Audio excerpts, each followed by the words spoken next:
আসবো পরের খবরে। কলকাতা পুরসভায় ছুটির নোটিশ ঘিরে বিতর্ক তুঙ্গে। বিতর্কের জেরে শিক্ষা দপ্তরের চিফ ম্যানেজারকে শোকজ করা হলো। শিক্ষকদের বিশ্বকর্মা পুজোর ছুটি কেটে দুদিনের ঈদের ছুটির নোটিশ মুখ্যমন্ত্রী ও মেয়র জানতে পারায় নোটিশ পাল্টে নতুন নোটিশ জারি। একটি নোটিশ আগেই দেওয়া হয়েছিল, যেখানে বিশ্বকর্মা পুজোর ছুটি কেটে দুদিনের ঈদের ছুটির নোটিশ ছিল। সেখানে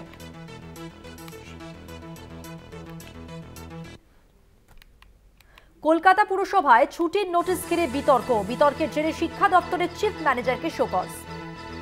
দুর্গাদাস বন্দ্যোপাধ্যায় প্রতিনিধি রয়েছেন আমাদের সঙ্গে টেলিফোন লাইনে। দুর্গাদাস, যে শোকজ করা হয়েছে চিফ ম্যানেজারকে, কি কারণে, কি বলা হয়েছে, কি জানতে চাওয়া হয়েছে, সবটাই জানতে চাইবো।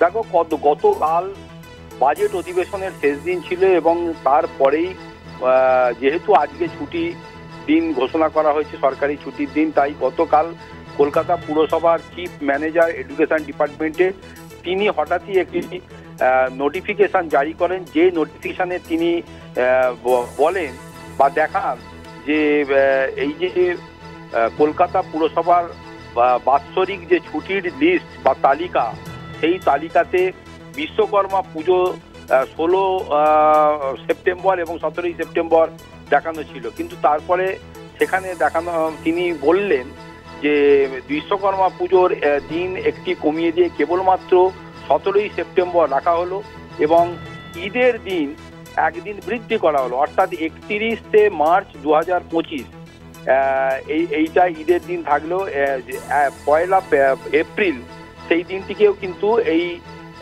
সঙ্গে যুক্ত করা হলো। ফলে এটা নিয়ে কিন্তু যথেষ্ট বিতর্ক দানা বাঁধে এবং বিভিন্ন মহল থেকে বিভিন্ন টিকা টিপ্পণী শুরু হয়। বিরোধী রাজনৈতিক দলগুলির পক্ষ থেকেও কিন্তু বলা হচ্ছে যে এখানে কোনো তোষণের রাজনীতি হচ্ছে এবং এই যে সংখ্যালঘু যে রাজ্যের মন্ত্রী তথা কলকাতার মেয়র ফিরহাদ হাকিম রয়েছেন, তার নির্দেশেই এই ধরনের কাজগুলো হচ্ছে। কিন্তু পরবর্তীকালে যেটা জানতে পারা যায় যে এই বিষয়টি নিয়ে বিন্দু বিসর্গ জানতেন না ফিরহাদ হাকিম। তার নজরে আসার সাথে সাথেই তিনি কলকাতা পুরসভার পুর কমিশনার ধবল জৈনকে বিষয়টি খুব কঠোরভাবে দেখার নির্দেশ দেন। তার পরিপ্রেক্ষিতে ধবল জৈন কলকাতা পুরসভার পুর কমিশনার, তিনি সংশ্লিষ্ট এডুকেশন ডিপার্টমেন্টের যিনি চিফ ম্যানেজার, তাকে শোকজ লেটার পাঠিয়েছেন, যার এক্সক্লুসিভ ছবি আমাদের হাতে, আমরা অলরেডি এটা দেখাতে শুরু করলাম। এবং পাশাপাশি কি কারণে কারুর সঙ্গে পরামর্শ না করে তিনি তার মন গড়া একটি এই ধরনের বিতর্কিত নোটিফিকেশন জারি করলেন, তার এক্সপ্লেনেশন চাওয়া হয়েছে। যদি এক্সপ্লেনেশন তিনি করে না দিতে পারেন তাহলে তাকে সাসপেন্ড হতে হবে, এমন ইঙ্গিতও দেওয়া হয়েছে।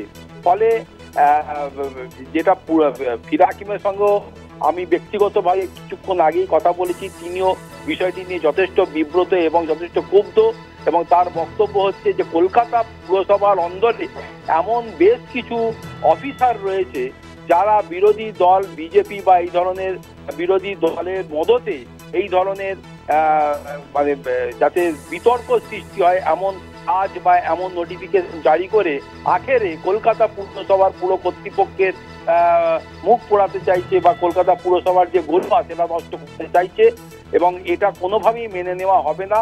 প্রয়োজনে কঠোর থেকে কঠোরতর পদক্ষেপ গ্রহণ করা হবে বলেও কিন্তু ফিরহাদ হাকিম জানিয়েছেন। আমাদের ধন্যবাদ দুর্গাদাস। কথা বললাম প্রতিনিধি দুর্গাদাস বন্দ্যোপাধ্যায়ের সঙ্গে। বিতর্কের জেরে নোটিশ পাল্টানো হয়। কলকাতা পুরসভায় ছুটির নোটিশ ঘিরে বিতর্ক হয়। শিক্ষা দপ্তরের চিফ ম্যানেজারকে শোকজ। শিক্ষকদের বিশ্বকর্মা পুজোর ছুটি কেটে দুদিনের ঈদের ছুটির নোটিশ মুখ্যমন্ত্রী ও মেয়র জানতে পারায় নোটিশ পাল্টে নতুন নোটিশ জারি।